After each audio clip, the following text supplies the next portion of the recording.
Hi there guys, got a video here today on the FX-M4, and what I'm going to be doing in today's video is making a new shroud and muzzle brake for the rifle. Now as you can see here, I've replaced the standard Donny FL coil, but I've kept the original moderator tube. So that's just that piece there.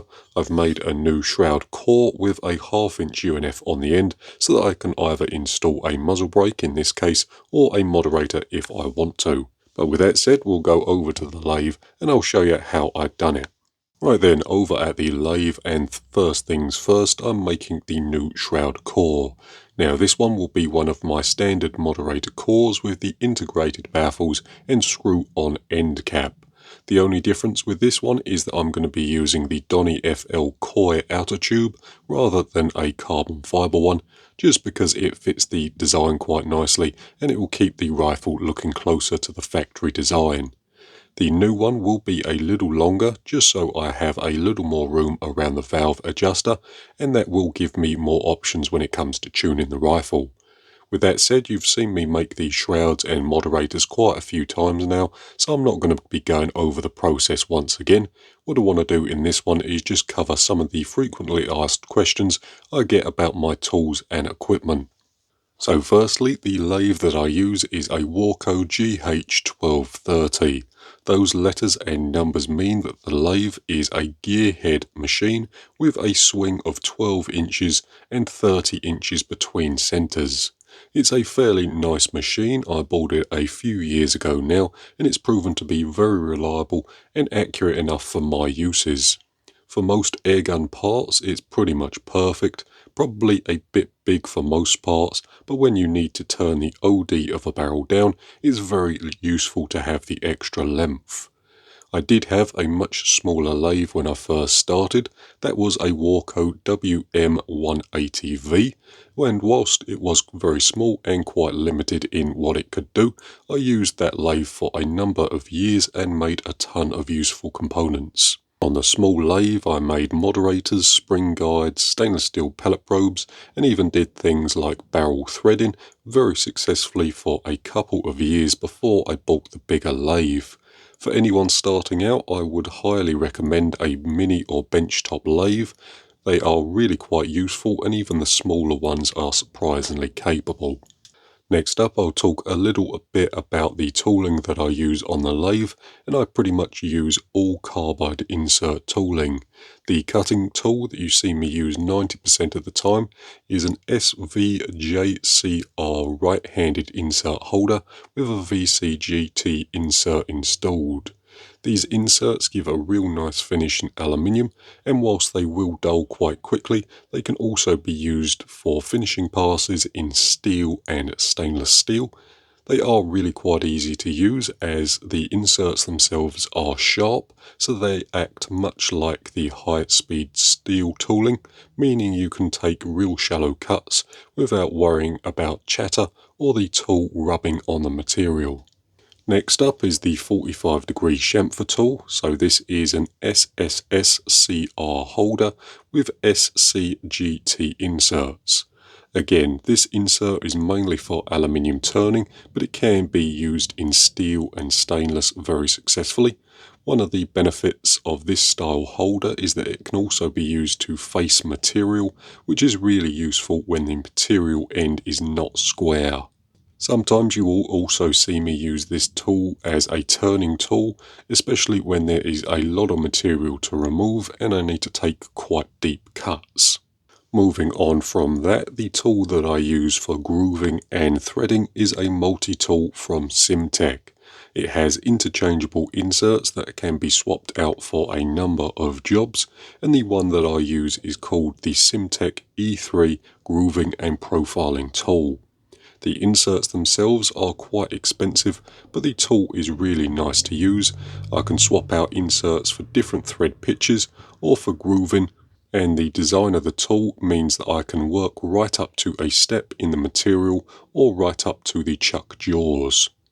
The last external tool I'll mention is my parting tool. So the one I use is an Atorn AHR part-off tool. This one uses the 2mm wide inserts, and it's been a real nice tool to use. The cheaper parting off tools tend to bend or flex when you start using them, and they can cause more trouble than they're worth. So I would highly recommend getting a good quality one if you're doing a lot of parting off in the lathe. I will say smaller lathes will struggle with parting off, so you may have to find a thinner tool, or at the worst way you'll have to cut the part off using something like a hacksaw, then clean the other side up in the lathe. Right then, the next tool I want to mention is my internal boring bars. So these are from Cutwell here in the UK, and they are called microscope internal boring bars. These bars here have a standard shank with a number of different profiles ground into the ends for different jobs. So I have some plain boring ones, as well as some internal grooving and internal threading boring bars. They are super useful when working on small parts, as the 4mm bars that I have, I can use to machine the internals of barrels. So I have a small internal grooving one that I can use to put the O-ring groove in a 177 barrel, as well as just some plain boring ones that I can use to put the lead into the rifling. Last thing in relation to the lathe is the quick change tool post. The one that I use is a Swiss Multifix style one from Peewee Tools in Germany. It's probably the best quick change system I have tried.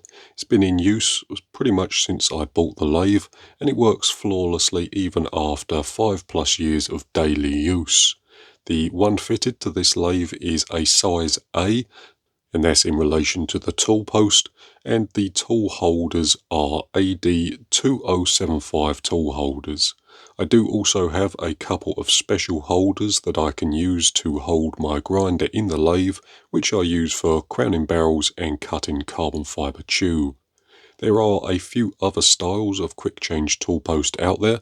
The other one that works quite well is the AXA style tool post, much more common over in the USA, but if you can get a proper one, they are really well made and nice bits of kit.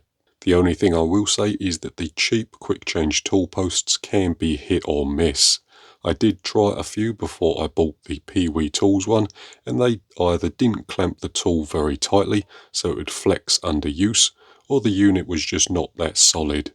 That's pretty much going to be it for the lathe. We can now talk about the mill.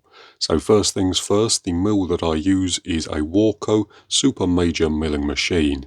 If you know anything about mills, you can see that it's just an RF45 clone, although it's quite a nice one. It isn't a perfect machine by any means, but it does exactly what I need it to do. And again, like the lathe, it's probably a bit big for most jobs, but the added rigidity is very much appreciated. In an ideal world, this machine would probably be replaced by either a Deckel FP1 or an Acera F3. Both are much older machines, but better suited to the things that I work on. The Super Major is a great all-round machine, but it does have its limitations. For mill tooling, I use all carbide end mills and standard high-speed steel drills, and I will say if you're looking for end mills, have a look at the GAR ones. I have a few of the GAR end mills that I've absolutely abused for years now, and they're still going strong. They aren't the sharpest anymore, but they still cut well, and I have been quite attached to them. For drill bits, I only ever use Dormer drill bits. I did try the cheaper ones, but they cut nowhere near as well as the proper Dormer ones, and the Dormer ones just seem to last much longer. At the moment, I don't use that many carbide drills, but I have started to accumulate a little collection. The Dreamline ones from YG have been very good for me. I use them in titanium and hard materials. The only downside with the carbide drills is that they are very brittle and are very easy to break when doing something like touching off on material, so I only use them when I absolutely have to. With that said, that's most of the tooling frequently asked questions out the way. We can go back over to the bench and I'll get you a look at the finished shroud and muzzle brake. Right then, so here's a quick look at the parts all laid out. So first up we have the shroud core. So this is one of my standard shroud core designs. The only difference is that I have changed the position of the baffles as we go through the unit.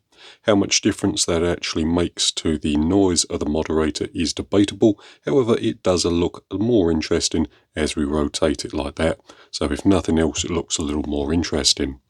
This is the end cap, so it just screws onto the front of the core, just like so, and then that captures the shroud tube. This one is just the Donny FL core, so that one there is the standard part. And we also have two O-rings. The O-rings just stop the tube from rattling on the core, as well as stopping gas escaping from the ends. On the end of the shroud we also do have a 1/2 inch UNF, so if we want to we can put a moderator on the end, although we're going to be fitting a muzzle brake to this particular rifle. So this part here is our muzzle brake, the aluminium body with a steel nut. So if you can have a look in there, we have a steel nut with a hex milled into the front of it. The idea of this unit is that it just screws on the end of the shroud, and then we can use a little adapter. So this has an 8mm hex on one end and a 5mm internal hex on the other.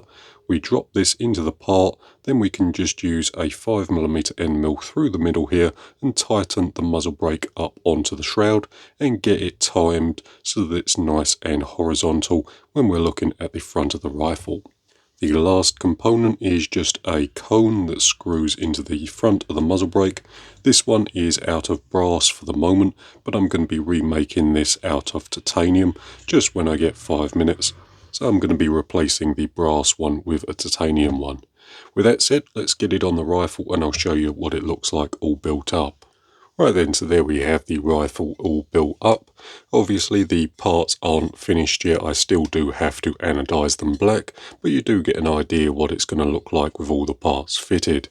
If we take a look in the back there, that you can see the step on the back of the moderator does allow me to adjust the valve a little bit more, so when I tune the rifle properly, that will be very useful.